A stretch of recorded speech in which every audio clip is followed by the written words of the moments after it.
The most stressed client I spoke to this year wasn't invested in stocks. She owned GICs. Okay, story time, because I recently had a Zoom call with this woman and she was stressed out about her investments, and not because of the volatility in the markets. She was actually mostly in GICs.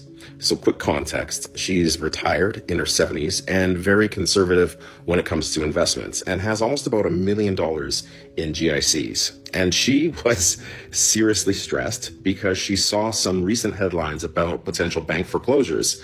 I don't know, maybe a little bit of too much TikTok too, right?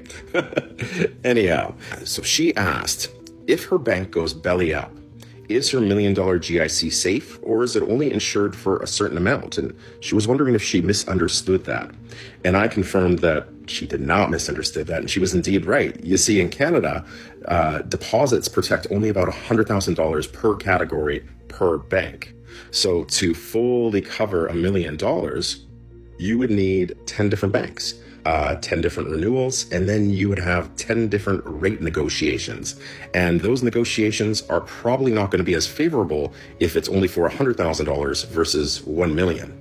And at her age, or anyone's age at that, having 10 different accounts with 10 different banks becomes a giant administrative pain in the ass.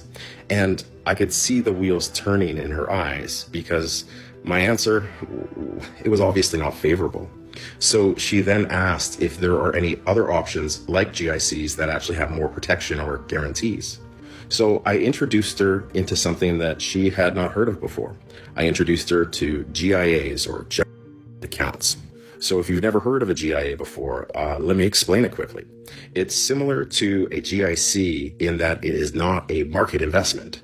It's actually a contract guarantee done with an insurance company. It has conservative guaranteed returns, and in the case that the insurance company forecloses, it is actually protected through reserves for up to 90% of the deposit.